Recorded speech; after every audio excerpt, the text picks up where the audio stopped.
of the PIR is filled with questions that are calculated using settings from program information, along with child enrollment and demographic information. It can be tricky knowing what to look for and how to address concerns with your PIR calculations. My name is Amy Corkery, and this is Belicia Carter. We have with us our training specialist, Sabrina Carroll. Hi, Sabrina. Hi. Thanks for stopping by today. We're right in the middle of PIR season around here, and we thought it'd be great to show ChildPlus users how to troubleshoot Section A of the PIR. I think that's a great idea and would love to address some common errors and misunderstandings related to Section A. Let's go to the management and then select PIR to see the questions. The first thing we want to do is calculate the PIR so that we know we're viewing current information. Once that is done, click on the Section A tab. In this tab, we have a mix of manual entry fields and calculated values. Manual entry fields stand alone like these. Users will have to click in these fields and then type in the correct value. If you look down a little further to A3 through A8, you will begin to see the two fields for each question. The field in the first column is the calculated value. ChildPlus is using your database setup, your PIR setup, and the data you collected to determine what value should appear in this field. In the second column labeled Override, users are able to override an incorrect calculation with the correct value. Let's talk about that for a moment.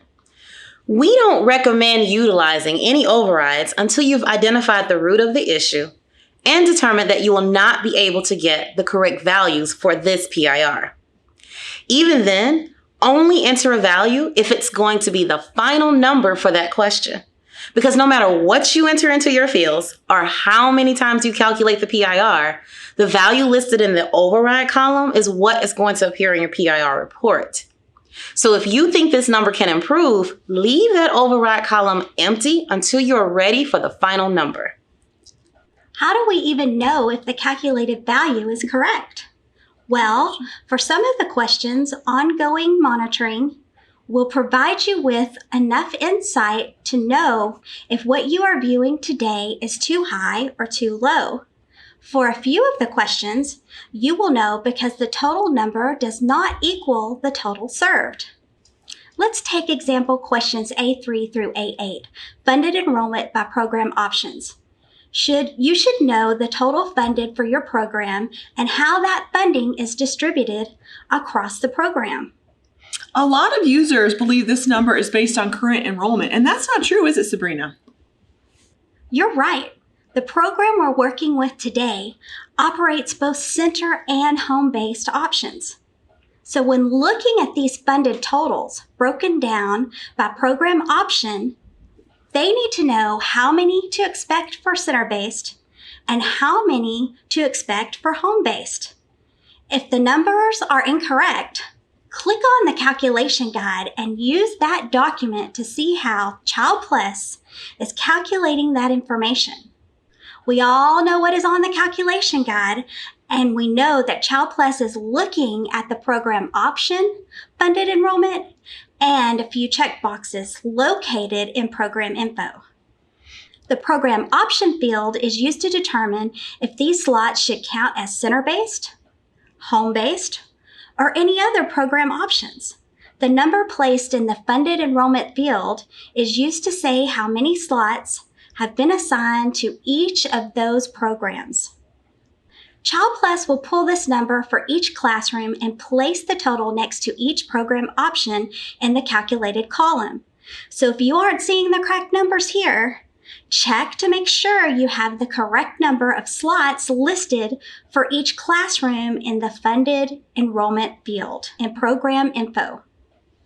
And if your number is right, but it's listed next to the wrong program option, fix that in program info using the program option field.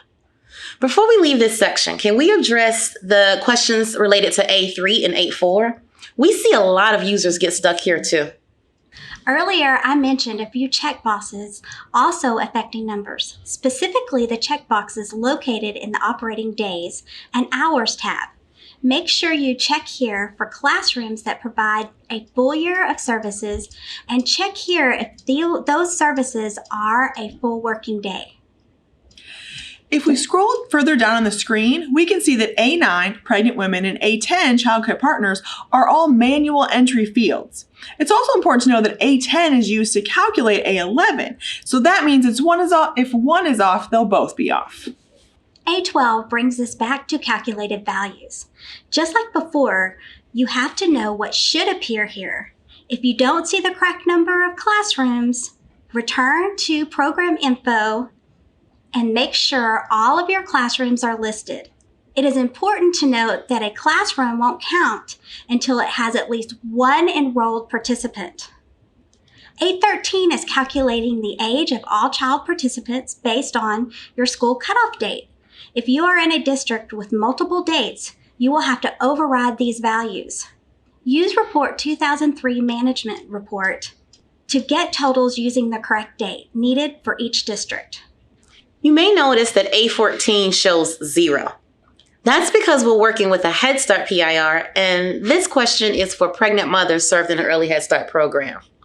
For those of you with EHS programs, just make sure that each of your pregnant moms have both an enrollment record and a pregnancy record. Your PIR counts will be off if you're missing either of those.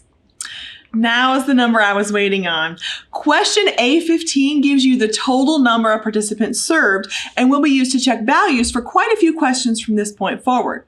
Since this is a count of each participant enrolled in the term, an incorrect total will mean that you're missing enrollment records for one or more of your participants. A16 is the first example of what we're just talking about. Each participant is supposed to have an eligibility record that includes their income status, whether they qualified as income eligible, foster, or etc. Since each participant should have a status and only have one, adding all of the numbers here should equal the number report for total cumulative enrollment. If the number is less, we're missing data.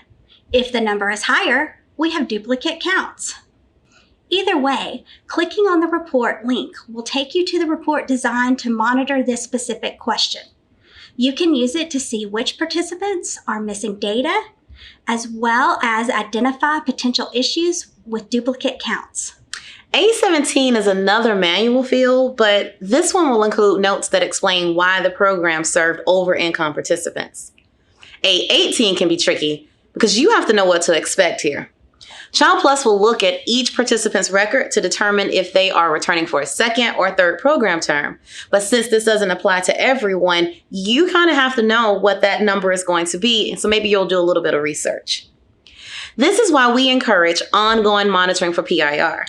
If you monitor this area throughout the program term, you'll know that this number is too high, too low, or if it's actually accurate. But don't panic. We have a report for that. As always, you can click the report link to have the correct report open for you. I recommend breaking it up by caseload and have each staff member verify what is being reported. Do the same for A19 through A23. Run the reports and verify that the correct information is showing. If not, identify which participants are incorrect and update his or her enrollment record. All of these questions are based on enrollment begin and end dates. I feel like so many of these are either application or enrollment. But if you look at A24, we have a question that is tracked in Family Services. If numbers are incorrect here, use your PIR audit report to determine which participant is missing or has the wrong information. Go to their Family Services module and click on the Family Services Information tab. Scroll to the PIR section and look at the 5th line. That's where you track your response for subsidy. Race and ethnicity is required for every participant, so we know what that means. It means if we add all the values here, it should equal the total cumulative enrollment found back on A15. That's also true for primary language tracked in A26, but can I show you guys a trick? Unspecified is not actually a language option in ChildPlus. This really means you have some participants with an empty field that could not be placed in any of the other language categories, or that you have a language that wasn't properly set up. Either way, that unspecified means there's something that we need to fix.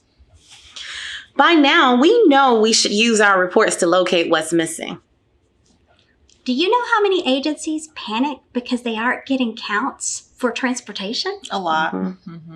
Then they get happy when I show them the two most common causes.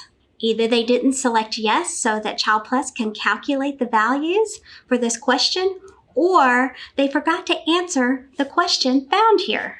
That brings us to the end of Section A. Sabrina, thank you so much for coming to help us troubleshoot the PIR. It was Thanks nice for talking. having me. Thank you, Sabrina. You want to learn more about Sections B and C? Be on the lookout for the next CP Smart video.